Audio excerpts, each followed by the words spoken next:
de la combativité. C'est ce que je vous propose d'écouter aujourd'hui, incarné par Marion. J'ai découvert son blog quand je cherchais des infos pour éventuellement commencer l'instruction en famille, avec des questions plein la tête et des peurs bien ancrées. Suis-je assez forte, compétente, blablabla. Dans son blog, cette ancienne institutrice devenue bergère dans les Hautes-Alpes partage avec son humour et sa détermination ses expériences et ses conseils pour outiller tous les parents qui espèrent construire une belle relation avec leurs enfants dans l'instruction en famille. Et l'annonce de la fin de l'IEF ne la fera pas dévier de son mode de vie en famille, ni de son attachement viscéral à la liberté, celle d'avoir le choix de la vie et de l'instruction que nous voulons pour nous et nos enfants. Bonjour à toutes et à tous. Bienvenue dans Libres enfants, libres parents, le podcast qui explore les voies d'une éducation différente pour les enfants et leurs parents. Je suis Alexandra Rantz, auteure et réalisatrice, et c'est parti pour le 3e épisode. Eh bien, bonjour Marion et merci de participer à ce podcast. Bonjour Alexandra, et je t'en prie. Est-ce que tu pourrais te présenter, toi, avec ta famille, s'il te plaît? Alors, moi avec ma famille, moi je m'appelle donc Marion, j'ai 40 ans et du coup j'ai deux enfants, Tilouane et Loun, qui ont 8 ans et 4 ans, bientôt 5, et du coup mon compagnon s'appelle Rico. Voilà. Et est-ce que tu as tout de suite pensé à l'instruction en famille? Comment l'instruction en famille est arrivée dans ta vie? Oui, j'ai tout de suite pensé à l'instruction en famille et même avant d'avoir des enfants. D'accord, ah oui, c'est rare. En fait, moi en fait, j'ai été instite pendant, enfin de 2005 à 2015. 2015, c'est l'année de naissance de ma fille et hem et en fait, déjà en sortant de l'IUFM, je trouvais qu'il me manquait, beaucoup d'informations. Du coup, lors de ma première année, d'instit, j'ai fait en parallèle une formation Montessori. Et puis j'ai fait une classe Montessori dans le public en maternelle. Ça s'est bien passé. Après, j'avais toujours cette contrainte des quatre murs qui m'oppressait énormément et qui oppressait également les enfants. Enfin, je trouvais qu'il y avait vraiment un problème par rapport à ça. En plus, j'habitais en pleine montagne. Du coup, je trouvais, enfin voilà, il y a quelque chose qui me dérangeait par rapport à ça. Et puis voilà, les années ont passé. J'ai essayé de monter une école alternative. Oui. Ouais, et du coup, on a fait toutes les démarches et tout jusqu'à se confronter aux mairies qui n'ont pas été ouvertes à l'implantation de ce genre d'école. Donc, nous avons laissé tomber et voilà. Mais du coup, j'ai toujours été un peu dans cette démarche d'éduquer, en tout cas différemment, plus en rapport avec la nature, l'extérieur. Voilà, il y avait un côté qui me paraissait tellement absurde de se renfermer entre quatre murs et d'abstraire des notions de la vie externe pour réussir à les faire rentrer dans ces quatre murs, que oui, j'ai toujours un peu eu cette envie de faire autrement, quoi. Voilà. Donc c'était pour l'espace, la liberté, déjà, c'est ça ce que tu voulais aussi donner à tes enfants? Oui, oui, oui, tout à fait. Et puis j'ai eu quand même pas mal de classes de maternelle. Bon, j'ai eu à peu près tous les niveaux, enfin j'ai eu tous les niveaux à part le CE2, mais j'ai fait quand même plus de maternelle. Petite section CP, j'ai eu une classe unique, petite section CP. Et, hum, et en fait, déjà, rien que le fait de voir ces enfants à 3 ans qui étaient télescopés dans une classe, être obligés de se séparer des parents alors qu'ils n'en avaient pas envie, ça me paraissait déjà très fort et très traumatisant, anti-nature quelque part. Et voilà. Après, j'ai toujours admis les parents le temps qu'ils voulaient dans mes classes, le matin, ou enfin même s'ils voulaient rester à la matinée, ça me dérangeait pas. Mais voilà, la vie faisant que les parents s'en allaient vite pour aller travailler et tout ça. Et voilà, je me retrouvais avec des petits bouts qui étaient, qui étaient vraiment en souffrance par rapport à la séparation, par rapport à tout ça. Du coup, voilà, il y a toujours eu un climat que j'ai eu du mal à supporter dans mes classes. Après, c'est vrai que maternelle, j'avais la chance d'avoir des programmes beaucoup plus légers et de pouvoir faire un peu, bon, bah voilà, comme je disais, j'ai fait Montessori dans les classes et tout, donc ça a permis d'avoir quand même cette liberté.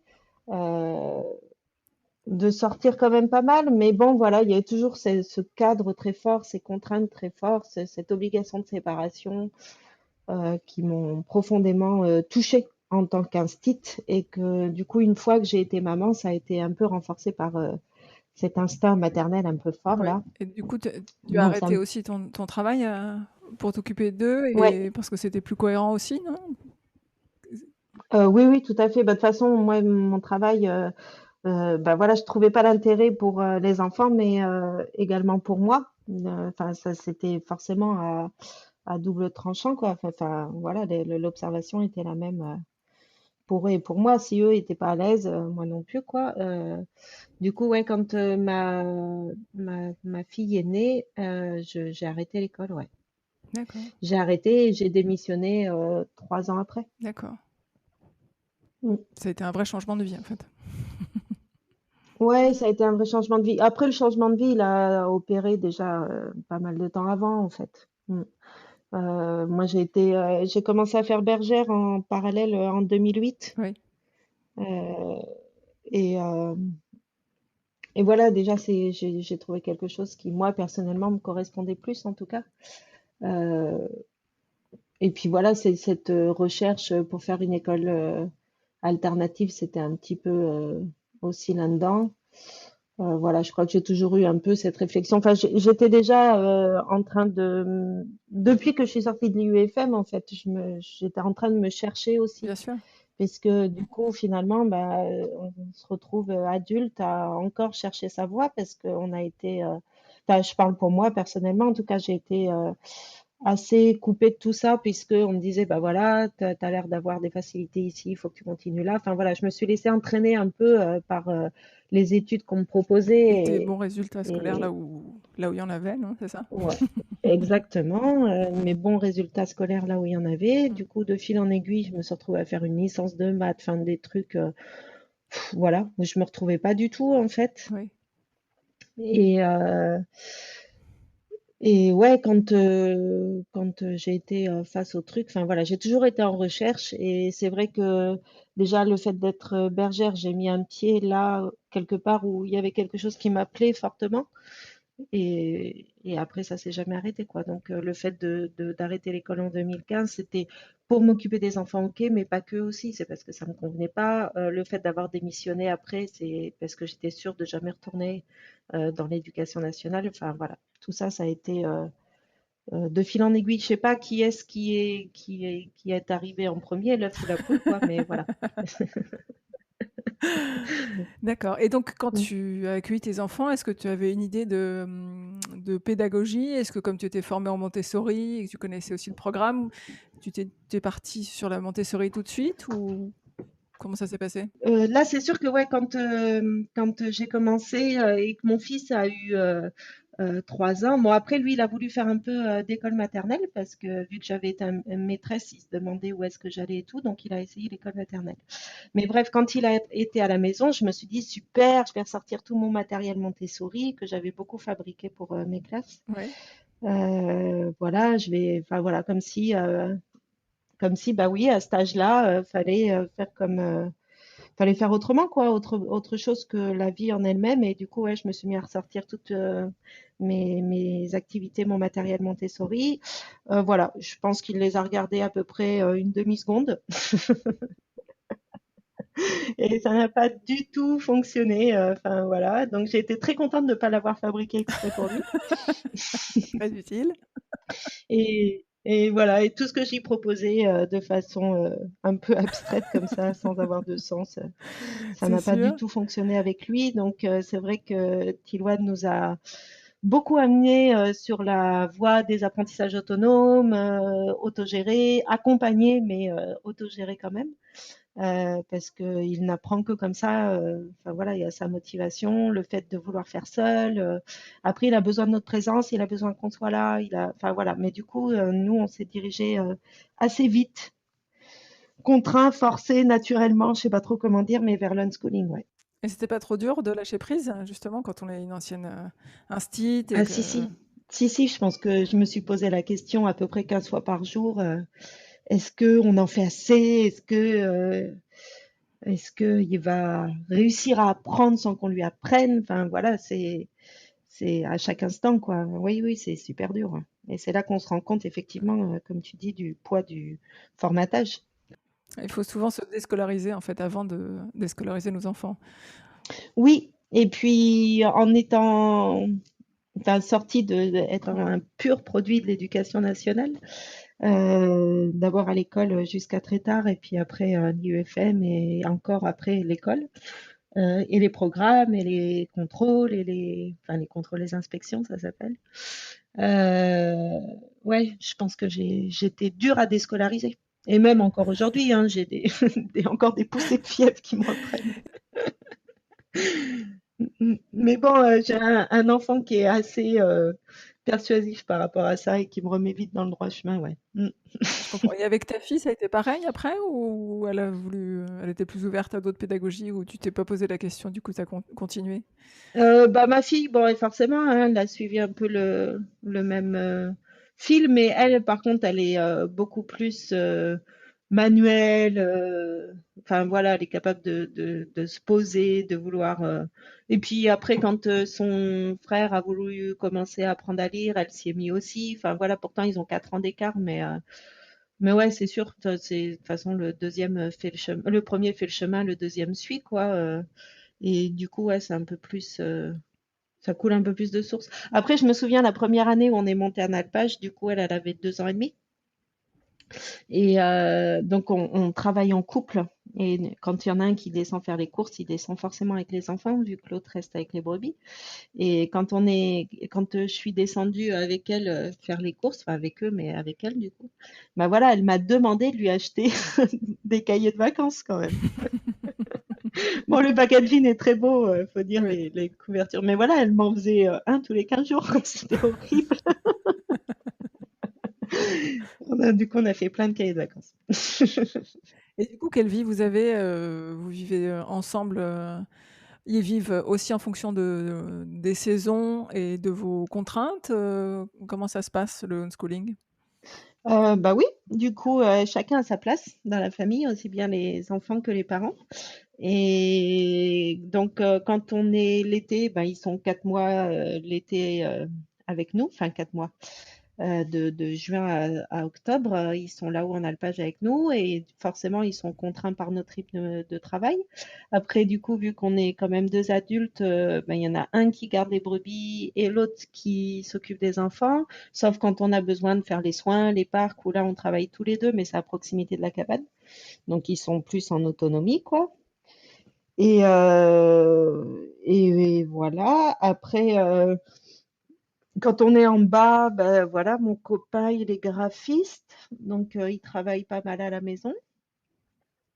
Et jusqu'ici, on avait notre maison à retaper aussi, donc il s'occupait également de ça. Et moi, du coup, je fais le blog, Oui. donc pareil, je travaille à la maison. Et pour les travaux, pour le jardinage, pour tout le reste de notre vie. Donc après, c'est difficile de les faire participer aussi bien pour la création du blog ou quand Tricot il fait ses trucs de graphisme. Mais après, ils participent quand même quand je fais des petites vidéos, des petites interviews. Ça leur arrive de donner leur voix. En tout cas, j'essaye de pas trop les filmer, mais et du coup, ouais, il participe un peu, quoi. Et ça lui a donné l'idée. Il a fait des petits montages vidéo aussi pour présenter ses Legos, ses trucs. Enfin, voilà, donc il participe quand même à ce genre d'activité pour tout ce qui est la réparation de la maison, pour le jardin que je fais beaucoup. Bah, ça, c'est pareil, il participe. Enfin, voilà, il participe à notre vie. Et quand eux, ils ont besoin de faire quelque chose, quand un sujet les intéresse, ben pareil, on participe à leur vie, on les accompagne. Voilà, D'accord. on organise pas mal bah, comme tous les enfants en instruction en famille, on organise non pas des endoctrinements et des prières comme nous dit notre cher président, mais des sorties Ah bon? voilà, culturelles et de loisirs. Et nous allons à la piscine et nous écoutons de la musique. Et justement, toute cette expérience t'a donné envie, toi, de la partager aussi? Est-ce que tu peux nous expliquer ce que tu as lancé cette année? Donc oui, effectivement, moi, ce que j'avais envie de partager, ce que je voyais beaucoup revenir dans les gens qui me suivaient avec le blog, c'était effectivement le manque de confiance, l'impression d'avoir un cadre très très fort et un contrôle et une attente très très fort de l'institution par rapport à ça. Donc des parents qui se sentaient incapables, qui avaient peur de ne pas être capables par rapport à leur niveau scolaire, par rapport aux lois, par rapport et puis quand on regarde les compétences du socle commun et encore pire les compétences de socle et quand on n'a pas l'habitude du vocabulaire, c'est quelque chose qui peut être très déstabilisant et faire peur. Donc voilà, les plus gros freins que j'avais pu observer de la part des personnes, c'était voilà manque de confiance en eux par rapport à leur capacité à faire l'instruction famille, mais quand même cette très forte envie de réaliser quelque chose, puisque, en tout cas, pour différentes raisons, l'école ne correspondait pas à leurs attentes. Et du coup, cette formation-là que j'ai proposée, c'était vraiment ça. C'est non pas proposer une pédagogie et quelque chose clé en main pour se lancer tout de suite dans l'instruction en famille, mais plutôt tout ce travail en amont qu'on peut faire sur la confiance personnelle qu'on peut avoir en nous, sur le lien qu'on peut créer avec nos enfants, parce que c'est, bon voilà, le pilier, la base, c'est quand même les parents, leur bien-être. Si on est bien dans nos baskets, si on a confiance en nous, c'est quand même plus facile de prendre en charge l'éducation de nos enfants qui demande quand même beaucoup de temps, de disponibilité, de tout ça, quoi. Et ensuite, le deuxième point qui me paraissait quand même super important, c'est la relation qu'on a avec nos enfants, puisque si on décide de partager la plupart de notre vie avec eux, de notre temps avec eux, de leur donner notre temps, c'est pas pour passer ce temps à se prendre la tête, voilà, donc c'était essayer de créer un lien fort avec les enfants, d'essayer de faire baisser la pression, de partager des temps de qualité en tout cas. Ouais, je comprends. Euh, et- Mais justement, cet équilibre, je reviens là-dessus parce que c'est oui, est-ce que toi, tu l'as trouvé tout de suite ou est-ce que c'est quelque chose qui est tout le temps à remettre en cause? Parce que les enfants évoluent aussi, nous, on évolue. Est-ce que c'est une chose acquise ou c'est tout le temps un travail du quotidien, en fait? euh, c'est pas une chose acquise. Bien sûr que ça évolue en permanence, bien sûr que, mais une fois qu'on a ces outils, en tout cas ces ressources, qu'on sait que ça existe, qu'on sait que ben, c'est quand même plus simple déjà d'avoir conscience de ce qui se passe et du coup de se remettre en cause et d'essayer d'arranger les choses, quoi. C'est comme dans un couple, quand on a des outils de communication et c'est quand même plus simple de revenir sur des choses qui nous ont perturbés, qui nous ont fâchés, qui nous ont contrariés, que si on n'a aucun outil de communication à notre, C'est sûr. voilà. Et Donc c'est est-ce un peu que pareil avec les enfants, quoi. C'est de trouver les bons outils, trouver les ressources à l'intérieur, et puis être capable de se remettre en cause, d'en parler après, voilà, c'est ça, quoi. et j'ai une question qui revient souvent aussi, c'est comment est-ce qu'on arrive à équilibrer la liberté des enfants et la sienne? Est-ce que c'est aussi facile, ou c'est compliqué de travailler? Toi, vous bossez tous les 2 et en même temps vous occupez de vos enfants. Oui, Est-ce que c'est c'est pas ça. trop Bah, prenant? après, je pense que du coup, il faut vraiment voir la famille comme un nombre d'entités différentes et non pas comme euh, parents d'un côté, enfants de l'autre. Dans le sens où ouais, l'équilibre déjà dans un couple est compliqué à trouver parce qu'on doit, enfin en tout cas moi je Oui, parle pour moi, je sais que c'est important de garder ma part de liberté aussi par rapport bien à sûr. l'autre. Bah, du coup à quatre, enfin nous on est quatre, c'est un peu la même chose quoi. Chacun a le droit à sa part de liberté et du coup c'est important de réussir à mettre des temps en place pour que chacun trouve sa place en fait, aussi bien les adultes, le couple, les enfants et les enfants aussi pris séparément. Donc on essaye de jongler entre bah, je passe un temps là juste avec toi, je passe un temps tout seul, on passe un temps en famille. Et voilà, je dis pas que c'est facile tous les jours, mais on essaye de jongler avec tout ça en fait, ouais. Mm. D'accord. Et je C'est un pense que, ouais, on s'en sort pas trop mal. Bah, déjà, le fait d'avoir nos activités, je sais que moi, quand je vais travailler sur mon blog, je considère un petit peu ce temps-là comme un temps pour moi. Oui, Ouais, voilà, et c'est c'est, important. Mmh. ouais, c'est important, ouais, c'est chouette, quoi. Et j'ai la chance d'avoir un travail où je peux gérer mon temps comme je veux. Donc, il y a des jours où je peux bosser 3 heures, il y en a d'autres où je vais pas bosser, il y en a d'autres où je vais bosser 8 heures parce que j'ai la possibilité et ça, c'est chouette, quoi. Mm. Et justement, tes enfants aussi, parce qu'une des grandes craintes des parents qui commencent l'IEF, c'est la sociabilité. Est-ce que tes enfants ont des activités à eux avec d'autres enfants et quel type de relation ils ont avec les autres adultes et les autres enfants? Alors déjà, ouais, ils craignent pas l'adulte, donc ils ont vraiment, ils créent des liens, que ça soit avec d'autres enfants de leur âge, pas de leur âge, avec des adultes super facilement. Je sais qu'ils vont très facilement vers les gens, leur parler. Euh, Après, Tilwan, lui, il craint un peu plus les groupes, mais bon, à son âge, c'est un peu normal, quoi. Des groupes déjà constitués, il a du mal à s'intégrer, mais je pense que nous aussi, c'est pareil. Et après, niveau sociabilité, en tout cas, je sais qu'on appartient à un gros groupe d'enfants non scolarisés. D'ailleurs, il y a aussi des enfants scolarisés qui nous rejoignent le mercredi et le week-end, où on se rejoint souvent, on fait pas mal de choses. Donc ça, c'est dans les Hautes-Alpes. Et là, dernièrement, on a fait 4 mois d'expérience de vie collective Oui. sur un lieu, du coup, avec d'autres parents et d'autres enfants. Et ouais, c'était chouette et je pense qu'on va essayer de se diriger vers ce genre de vie parce que ils deviennent autonomes aussi dans leurs relations et ça, c'est super important. On n'a pas besoin de prendre la voiture, de les emmener, voilà.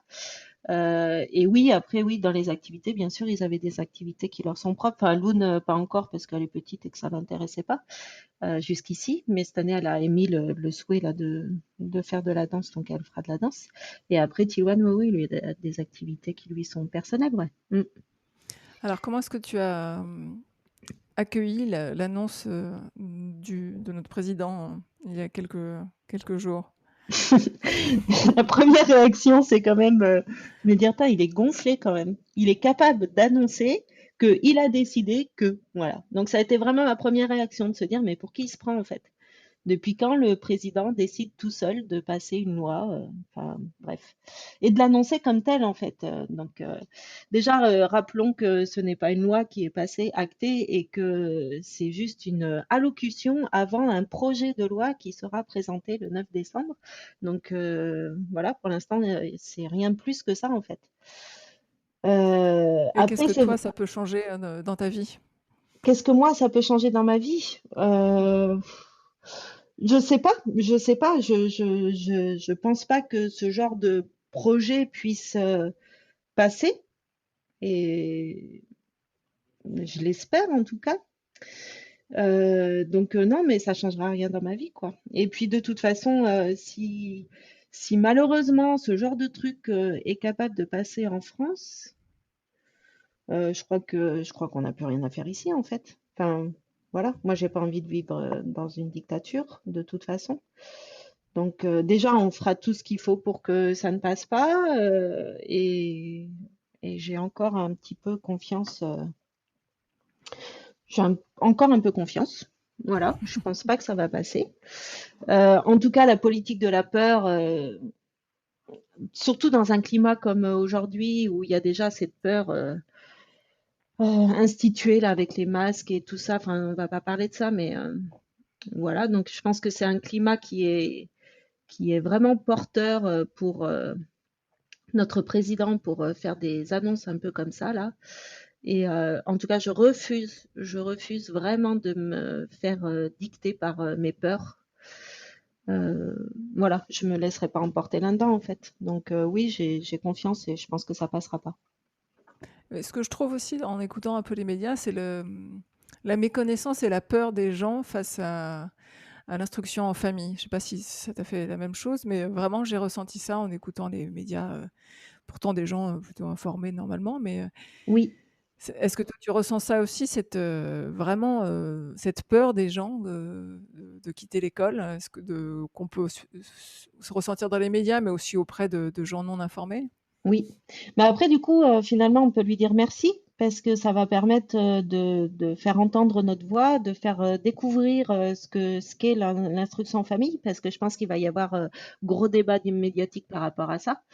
Donc ouais, finalement, on peut dire merci, quoi. Donc effectivement, on se rend compte qu'il y a beaucoup de personnes qui ne sont pas informées, qui se font des idées fausses, par rapport à l'instruction en famille. Ce que le président a pu dire, les amalgames honteux, racistes, etc., dans ses propos, forcément, ça va faire monter au créneau. Donc, forcément, c'est chouette parce que ceux qui peuvent avoir des idées, enfin, qui peuvent penser que ça peut être vrai, euh, vont voir autre chose, vont voir une autre réalité. Et Et surtout, ce qui est très étonnant, je te coupe, pardon, parce que j'aimerais que tu réagisses aussi là-dessus, sur le fait qu'on a l'impression qu'aucune famille n'est contrôlée et est en freeride total oui, c'est ça. sur l'instruction, alors qu'il y a des gens qui font leur travail, qui s'appellent les inspecteurs. Est-ce que toi, tu as déjà été contrôlé et quel est le rapport tu as eu avec les Bien inspecteurs? sûr que j'ai déjà été contrôlée et toutes les familles sont contrôlées. À partir du moment où on déclare l'instruction en famille, on est contrôlé. Donc oui, là encore, il dit n'importe quoi. Enfin bon, Heu, voilà. Bon après moi mon rapport avec l'inspecteur, c'est un peu particulier parce qu'effectivement, je sors de leur mur et je les connais. Oui, Donc voilà, je pense pas qu'il soit forcément comparable, aux autres familles. Quoique du coup, j'en ai discuté avec la conseillère pédagogique. Ça fait 15 ans qu'elle fait les contrôles pédagogiques pour les familles, dans les Hautes-Alpes du coup. Et en 15 ans de carrière, avec plusieurs de dizaines d'inspections par an, de contrôles pédagogiques par an, elle a eu une seule injonction de rescolarisation.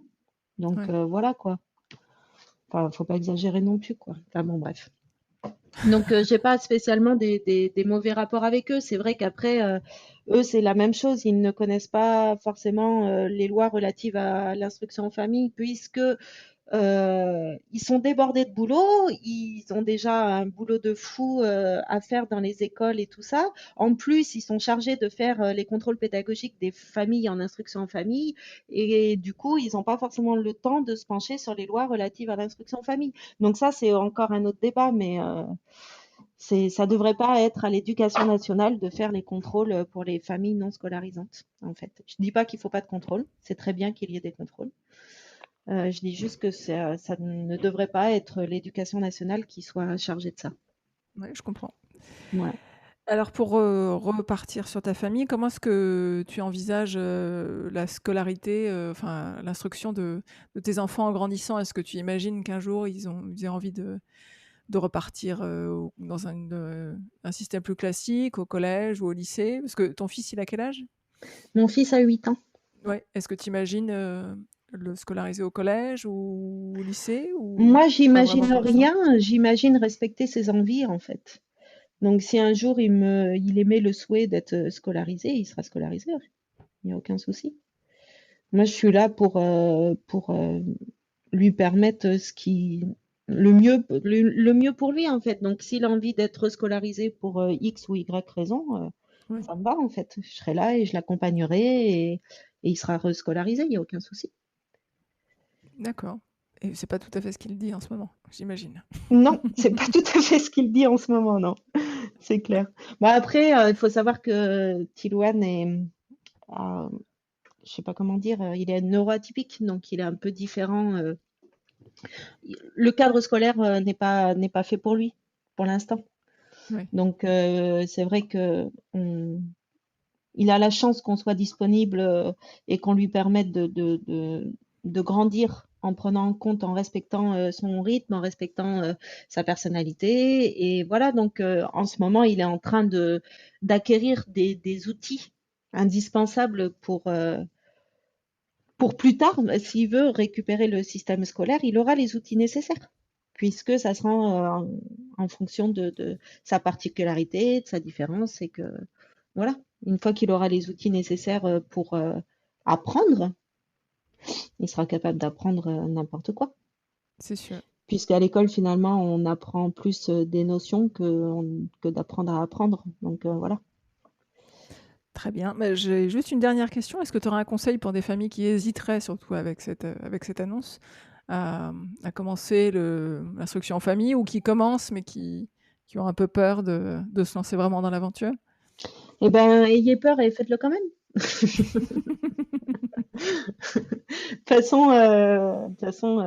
Ça, on risque quoi en essayant l'instruction en famille? Rien. La seule chose, c'est que voilà, soyons, honnêtes, déclarons l'instruction en famille faisons-le. Et pour l'instant, nous avons le droit de le faire. C'est un choix qui nous incombe. Nous avons le droit d'en user ou pas. Ça, c'est chacun fait comme il a envie et c'est vraiment là-dessus, je pense qu'il faut que nous nous défendions. C'est sur le fait de conserver notre liberté de choix.